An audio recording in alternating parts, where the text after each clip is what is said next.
Ce journal vous est offert par le FPI, Fonds des promotions de l'industrie, votre partenaire privilégié pour la réussite de vos projets.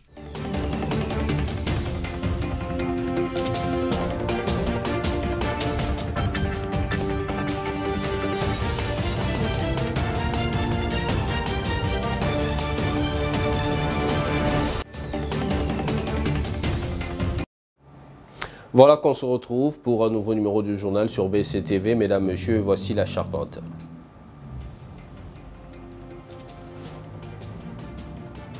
Une préposée polyvalente de la CENI dans la commune de Ngaba a été primée ce lundi 13 février pour avoir dit non à une tentative de corruption dans son centre d'identification et enrôlement des électeurs. Et puis la ville-province de Kinshasa accueille du 13 au 18 février une exposition photo à la place des évolués dans la commune de la Gombe en marge de la journée mondiale de la radio, et c'est à l'initiative de la Fédération des radios des proximités du Congo. Ce lundi 13 février 2023 marque le 9e anniversaire de la mort du chanteur congolais Jean-Baptiste Emene Amobiala, dit King Kester. Il est décédé exactement le 13 février 2014 à l'âge de 57 ans. Encore une fois de plus, bienvenue à tous.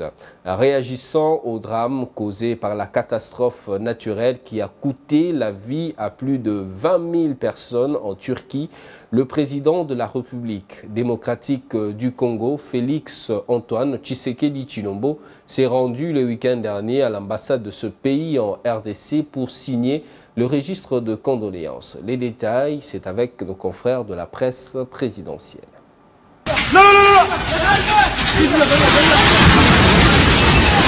Jamais la Turquie n'a aussi été endeuillée. À Kinshasa, un livre de condoléances a été ouvert à l'ambassade de Turquie, située sur l'avenue Pombo, dans la commune de la Gombe. Pour compatir avec son homologue Recep Tayyip Erdogan, le chef de l'État Félix Antoine Tshisekedi Tshilombo a personnellement fait le déplacement de l'ambassade ce samedi aux heures de midi pour signer son message de condoléances. À son arrivée, le président de la République est accueilli par l'ambassadeur Murat Ülkü, qu'accompagnaient quelques cadres diplomatiques de l'ambassade. Un bref entretien, suivi de la signature de son message dans le registre des condoléances ouvert à cette occasion. C'est l'une des pires catastrophes que la région a connues depuis un siècle.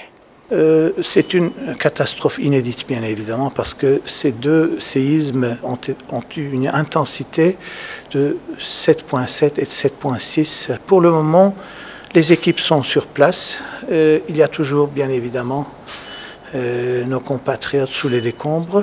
Et jour et nuit, les équipes de sauvetage continuent leurs travaux.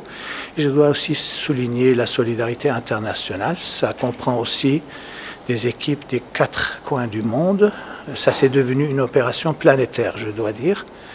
On ne perd pas l'espoir, on ne perd pas le courage, parce que la Turquie est située dans une zone marquée par les séismes. Celle-ci, c'est le pire de notre histoire. Ça, je dois le souligner. Le président de la République a fait part de sa profonde douleur et de la solidarité du peuple congolais à ce drame qui vient de frapper le sud-est de la Turquie et le nord de la Syrie. Le chef de la mission diplomatique turque en RDC salue le soutien de la haute autorité congolaise à travers ce geste symbolique. En 6 jours, le bilan dépasse largement celui d'une guerre classique de 3 ans. Des chiffres qui pourraient encore s'alourdir car de nombreuses personnes étant toujours recherchées dans les décombres des bâtiments écroulés. Et puis, le mouvement citoyen Lutte pour le changement, Lucha, a réagi aux résolutions prises par les chefs d'état-major de l'armée de la communauté de l'Afrique de l'Est, EAC, au sujet du réaménagement du délai du retrait du M23 des territoires occupés et du réalignement de la force régionale. Suivez les détails avec cet élément qui porte la marque de Sami Bosongo.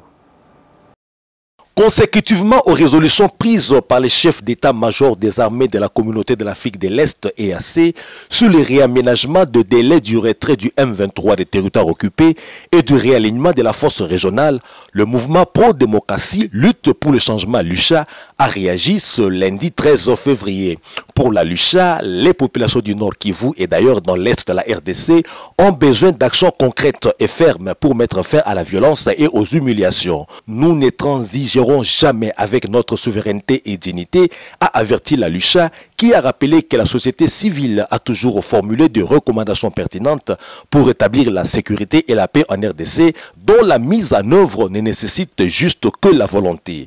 C'est compte tenu de cette logique que ce mouvement citoyen a affirmé que le président Tshisekedi continue jour après jour à engager la RDC avec complaisance et tâtonnement, mettant en danger le territoire national et la vie des Congolais, faisant remarquer que l'aggravation actuelle de la situation sécuritaire dans l'Est de la RDC, où les rebelles du M23 soutenus par le Rwanda occupent quelques localités, résulte des décisions hasardeuses prises par le président Félix Tshisekedi. L'on rappelle par ailleurs que le nouveau délai du retrait du M23, défini par les chefs d'état-major de l'EAC, s'étale sur 3 phases, dont la première va du 28 au 10 mars, la deuxième du 13 au 20 mars et la dernière du 23 au 30 mars, où Rutshuru, Kiwanja et Bunagana seront concernés. Toujours au chapitre des réactions, cette fois-ci dans une autre actualité. Communicateur de la plateforme Lamuka et président du parti politique Action pour la démocratie et le développement du Congo, ADD Congo en sigle, Prince Epenge a réagi au discours du président de la République sur la guerre à l'Est. Encore une fois de plus, Sami Bosongo pour les détails.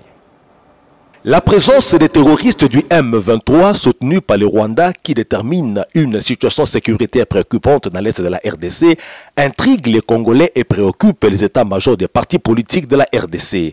C'est le cas de la coalition Lamuka qui exige purement et simplement le retrait de la RDC de la communauté des États de l'Est EAC, dont la gérance de cette crise sécuritaire ne satisfait pas les attentes des Congolais.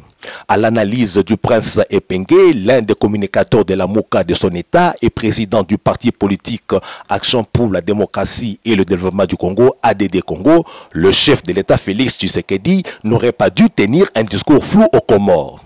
Le Congo ne fait pas la guerre, mais défend l'intégrité territoriale, fait remarquer M. Epenge, qui affiche sa déception après les discours du chef de l'État sur l'agression de la RDC par le Rwanda sous couvert du M23 depuis l'archipel des Comores. C'est un très mauvais signal qu'il envoie aux voisins, dont 4 caressent toujours les velléités expansionnistes, ajoute Prince Epenge, pour qui Félix Tshisekedi devrait du reste retirer sa signature de la charte de l'EAC. Par ailleurs, la Lamuka estime que le Congo ne peut compter que sur une aide de la SADC et de la CIRGL, dans le giron desquels il a vocation de rayonner. Et dans le reste de l'actualité, Rachel Lukasa Bongela, préposée polyvalente dans un centre d'inscription et identification d'enrôlement des électeurs dans la commune d'Ongaba à Kinshasa, a reçu ce lundi 13 février 2023 un certificat des mérites et un prix d'honneur pour avoir refusé la corruption que lui proposaient les requérants. Les détails. Certes, les faits s'apparentent à une insolite. Pourtant vrai, ce sont des organisations féminines en collaboration avec la Commission électorale nationale indépendante CENI qui ont honoré cette femme qualifiée de brave en l'encourageant ainsi à persévérer davantage. La cérémonie de remise de ce prix a eu lieu au siège du secrétariat exécutif provincial de Kinshasa. Sylvie Birembano, questeur adjoint et représentante personnelle du président Denis Kadima, a présidé cette activité méritoire. Ce principe managérial de l'actuelle équipe de la CENI dirigée par son président, son Excellence M. Denis Kadima Kazadi, vise l'intégrité électorale, surtout de ses cadres et agents.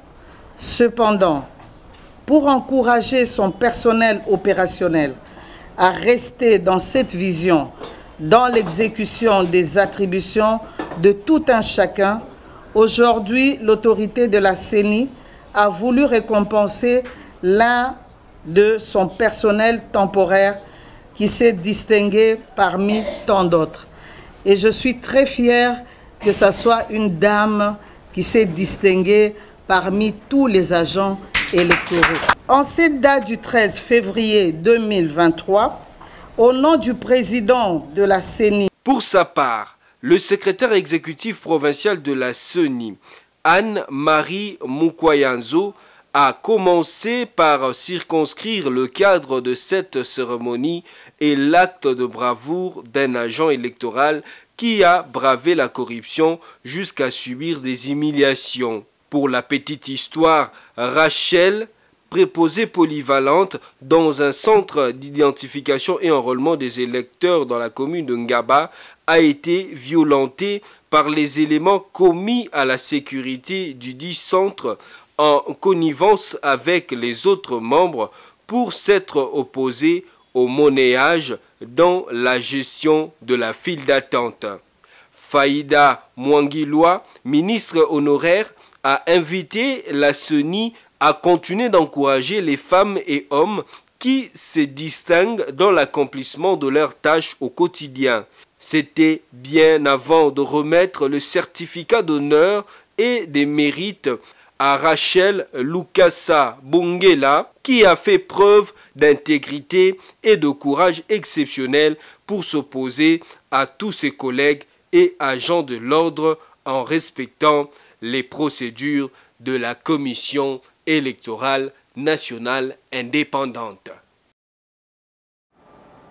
Voilà, tout à fait autre chose. Tenue vendredi 10 février 2023 au centre d'événements Roméo Golf dans la commune de la Gombe, de la cérémonie d'échange de vœux au Fonds de promotion de l'industrie FPI. Au cours de cette cérémonie conforme aux us et coutumes de cet établissement public de l'État congolais, le directeur général Bertin Moudimou Tshisekedi a rappelé à la masse laborieuse du FPI l'essentiel du travail à abattre au cours de cette année 2023 qui se résume par le travail à l'unisson pour une mobilisation accrue de recettes pouvant permettre au FPI de jouer pleinement sa mission des contributions à l'essor des tissus industriels en République démocratique du Congo. Images et commentaires.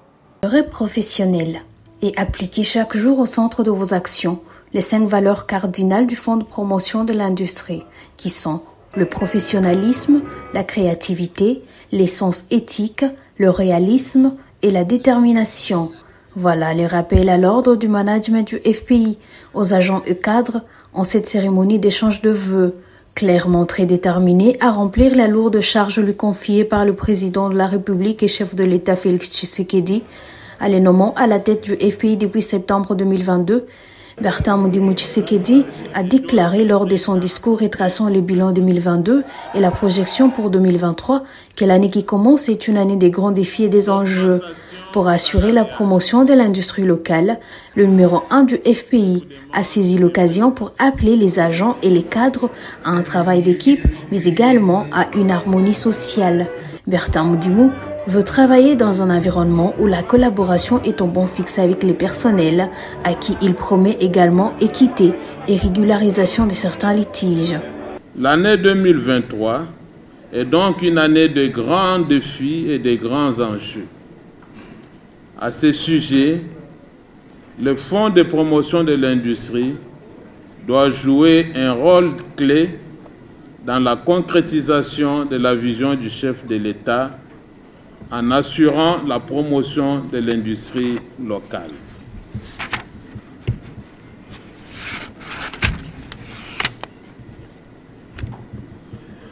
En tout état de cause, en ce qui me concerne, j'opte pour une gestion axée sur les résultats. Cependant, pour y arriver, il faut un travail d'équipe avec un esprit de collaboration. C'est dans ce cadre que la direction générale vient de signer des contrats de performance avec certaines directions liées directement à l'exploitation en vue d'atteindre les objectifs que nous nous sommes assignés. Au nom de toute la masse laborieuse du FPI, Freddy Maïchi Monanteba, adjoint au directeur des ressources humaines, a remercié les agents cadres pour les activités réalisées durant l'année écoulée et les a réconfortés afin de projeter ensemble une année 2023. Dans le cadre de la Journée mondiale de la radio célébrée le 13 février de chaque année, la Fédération des radios des proximités du Congo, FRPC en sigle, en collaboration avec le ministère de la Communication et des Médias, organise une exposition qui commence ce lundi à la place des Évolués à Kinshasa. Roger Matadi était de la partie pour le compte de BSC Télévision. Suivez.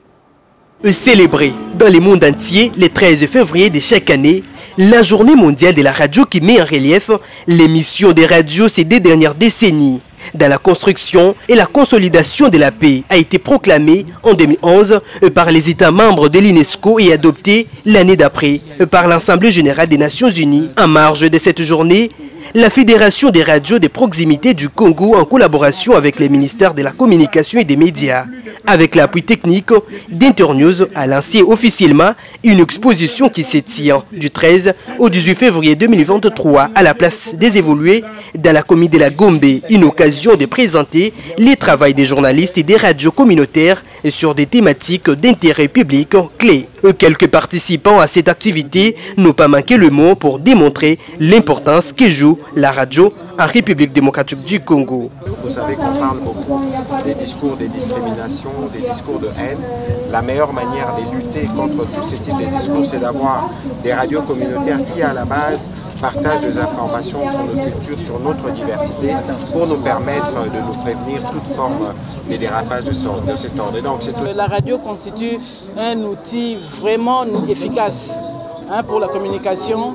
On vient de le dire ici, tous les discours qui ont été prononcés, on a insisté sur le rôle qui est vraiment primordial de la radio en ce qui concerne de toucher facilement les populations partout où ils se trouvent.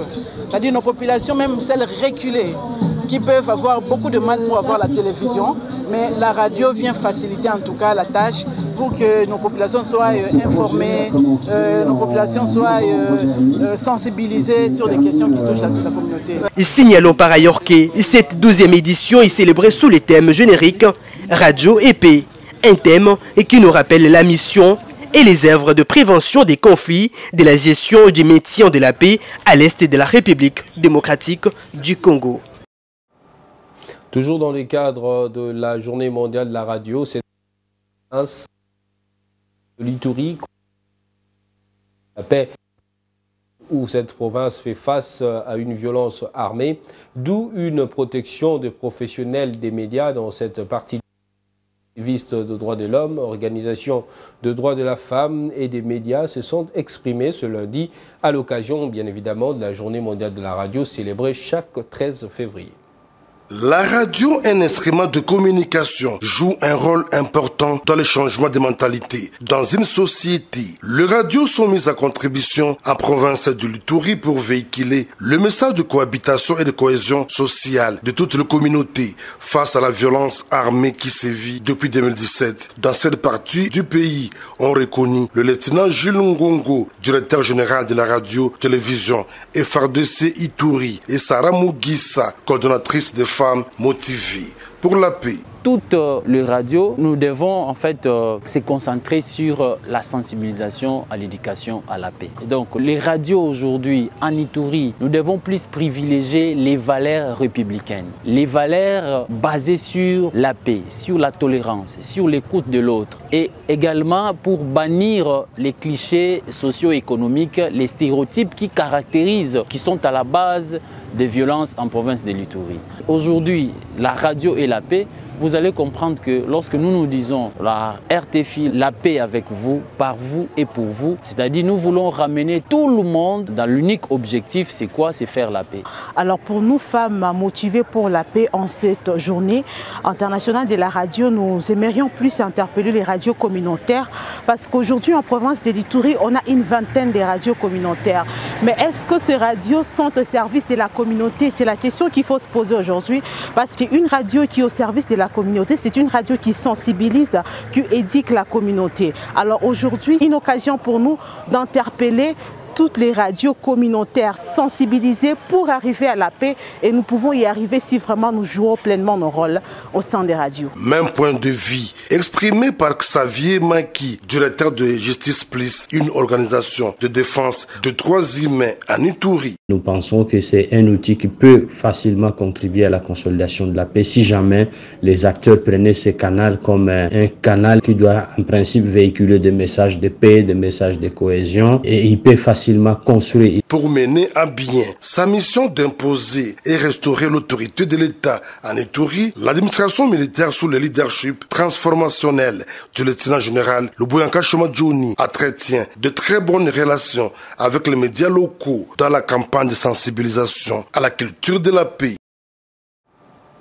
Revenons dans la capitale où l'autorité urbaine de la ville de Kinshasa poursuit avec son opération dénommée Coup de poing ce lundi 13 février dans la commune de Lemba, toujours dans le cadre d'assainir la capitale de la RDC. Après démolition samedi 11 février sur l'avenue de Libération ex-24 novembre à hauteur de rond-point Mollard jusqu'à Sana, le gouverneur Jantini Ngobilambaka et son adjoint Gérard Moulumba n'ont pas épargné la commune de Lemba ce lundi. Ginette Fika. Dans le cadre d'assainissement de la capitale, l'opération Coup de poing en s'y poursuit. L'équipe de l'hôtel de ville de Kinshasa s'est rendue dans la commune de Lemba pour les démolitions de constructions anarchiques. Construit sur les collecteurs, l'espace Tchétché est également démoli sur instruction du gouverneur de la ville, Jantini Ngobilambaka. La première phase de l'opération Coup de poing a été lancée sur le boulevard Lumumba, la deuxième à Kintambo Magasin, poursuivie au rond-point Gaba et sur l'avenue Libération, ex-24 novembre, et aujourd'hui dans la commune de Lemba. Parlons sport dans ce journal. Après l'annonce officielle de la fin historique de sa carrière, la légende emblématique du tout-puissant Mazembe Englebert, 13 ans, Putumabi, a fait ses adieux devant plus de 20 000 supporters du TP Mazembe avant le coup d'envoi du match entre son club et le Real Bamako le week-end dernier. Images et commentaires. 13 ans, Putumabi a fait ses adieux quelques minutes avant le coup d'envoi du match TP Mazembe Real Bamako au stade de Kamalondo à Lubumbashi. L'enceinte pleine a rendu un vibrant hommage à la légende par des chants à la gloire d'un Poutou qui a vécu une émotion particulière dans son ancien jardin. Habillé d'un maillot noir et blanc, un short noir, une serviette sur l'épaule, Touré Mada, comme l'appelaient affectueusement ses intimes, a salué plusieurs zones chaudes du stade avant de craquer en larmes. Son éternel numéro 8 sur le dos, Mputu Trésor a lâché ses premières larmes d'adieu, vite essuyées par sa serviette. Les speakers a accompagné cet instant d'hommage par un Mputu, 30 ans de pouvoir, qui a résonné dans tous les stades. Face à la tribune latérale, l'émotion submergeait l'ancien milieu offensif qui a caché son visage complètement. Les applaudissements multipliés, les fans debout et les cris de joie ont baissé pour laisser place aux mots d'adieu improvisés du joueur. Merci à tous pour votre amour, merci beaucoup, a déclaré le joueur en lingala. Et puis une victoire glanée par le tout-puissant Mazembe devant le Real Bamako à Lubumbashi. Un nul vierge arraché par le Dari Club Motema Pembe face à la SEC Mimosa de la Côte d'Ivoire et une défaite concédée par le Football Club Lupopo en Algérie aux prises avec l'USM Alger. Telle est la moisson de 3 équipes de la RDC qui compétissent en Coupe de la Confédération africaine qui est à sa phase de groupe. Les 3 duels ont eu lieu dimanche 12 février sur différentes aires de jeu de l'Afrique. Sami Bosongo. 3 clubs congolais engagés dans la phase de groupe de la Coupe de Confédération de la CAF se sont produits dimanche 12 février sur différents stades du continent africain. Le premier, Le tout-puissant Mazembe qui recevait Real Bamako dans son stade de la Kamalondo l'a dominé par 3 buts contre 1. Le but des Corbeaux Louchois sont les œuvres de Kitombala Jefté à la 25e minute, d'Alex Ngonga à la 38e minute et de Passia Mwamba à la 4e minute du temps additionnel. L'unique réalisation du Real Bamako a porté la signature de Moussa Koulibaly à la 31e minute. Le deuxième club congolais à se produire, le Daring Club Motema Pembe Desampe, a accroché ASEC Mimouza dans ses installations. Malgré la domination ivoirienne, la défense du Desampe a tenu bon et son attaque s'est même procuré des contres qu'il a hélas mal exploité. Le troisième club congolais, le Football Club Lupopo, a laissé sa peau en Algérie aux prises avec USM Alger, 0-3. Le club d'Alger a marqué dès la 6e minute par Caleb Bousseliou qui signera son doublé après la pause. Ayem Mahious a clôturé le festival de buts du côté algérien en marquant le 3e but. Mais il faut dire que quoique battu, le Saint-Éloi Lupopo a réussi des actions d'éclat qu'il n'a pas su concrétiser en but. Le week-end prochain, le Football Club Lupopo croisera le fer avec Marumo Gallant. Le DSMP affrontera l'équipe nigériane de Rivers United au stade du 11 novembre en Angola et le tout-puissant Mazembe, les Young Africans de la Tanzanie. Pour vous que nous avez pris en cours de diffusion, voici pour vous l'essentiel à retenir.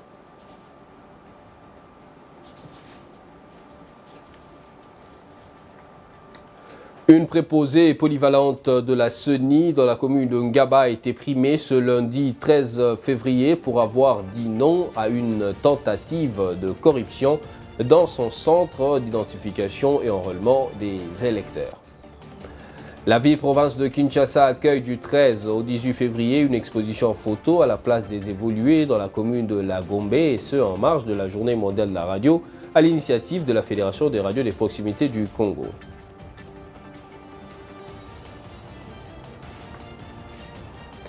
On a également parlé dans ce journal, 13 février 2023 marque le 9e anniversaire de la mort du chanteur congolais Jean-Baptiste Emene Amoubiala, dit King Kester, décédé exactement le 13 février 2014 à l'âge de 57 ans. Mesdames, Messieurs, ce journal est complètement fini. Merci à vous qui l'avez religieusement suivi. Restez fidèles au programme de BSC Télévision. On va sans nul doute se retrouver la fois prochaine et vous savez, ça sera avec le même plaisir. Entre-temps, portez-vous bien.